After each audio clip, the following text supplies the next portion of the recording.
दो शैतान जंगली कुत्तों की मस्ती। जंगल के एक कोने में जहां पेड़ पौधे हरियाली से ढके थे और पत्तियों की सरसराहट हर जगह गूंजती थी, दो शैतान जंगली कुत्ते रहते थे। एक का नाम बग्गा था और दूसरे का नाम रट्टू।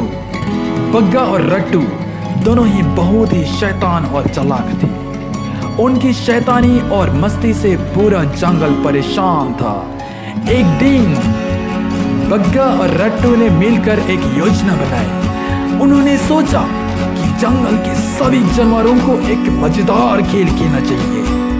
रट्टू, क्या कहते हो, आज एक नई शैतानी करते हैं? बग्गा ने उत्सुकता से कहा। बिल्कुल बग्गा, मैं तैयार हूँ, लेकिन हमें जंगल के सभी जानवरों को चौंका देना होगा, रट्टू ने जवाब दिया।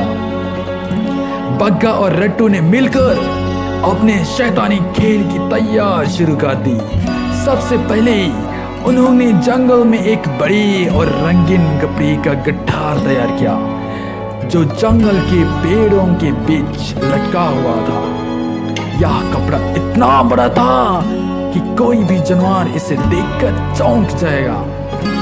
जब सब जानवर जंगल के तालाब के पास आराम कर रहे थे, बग्गा और रट्टू ने उस कपड़े को झुलाने के लिए एक पेड़ की शाखा पर लटका दिया। अब हमें बस इन जानवरों को लाना होगा यहाँ, बग्गा ने रट्टू से कहा। रट्टू ने फिर जंगल के हर कोने में जाकर जानवरों को बुलाना शुरू किया। उसने मिमिक्री की और जानवरों को कहा कि यहाँ एक बड़ी पट्टी हो रही है। जैसे ही जानवरों ने कपड़े के नीचे पहुंचा, बग्गा और रट्टू ने चुपके से एक डोरी खींची और कपड़े को ऊपर की ओर खींच दिया।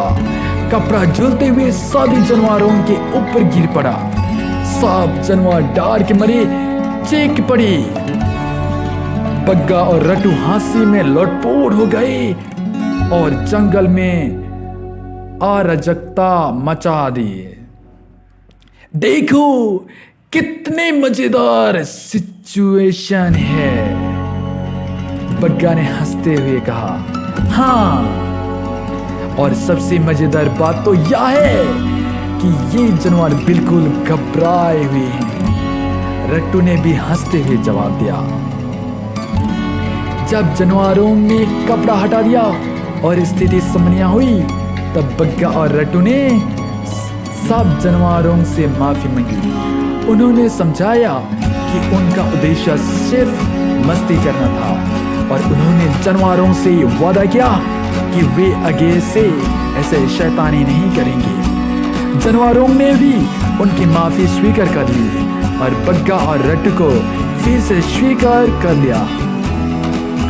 इसके बाद बग्गा और रट्टू ने सब जानवरों को एक बड़ी पार्टी का आयोजन किया, जहां उन्होंने सबके साथ मिलकर ढेर सारी मस्ती की। इस घटना के बाद बाघ और रट्टू ने जंगल के जानवरों के साथ अच्छे दोस्त बन गए और अपनी शैतानी को थोड़ा कम कर दिया। अब वे जंगल में मस्ती और खुशी फैलाने के लिए जाना जाने लगे।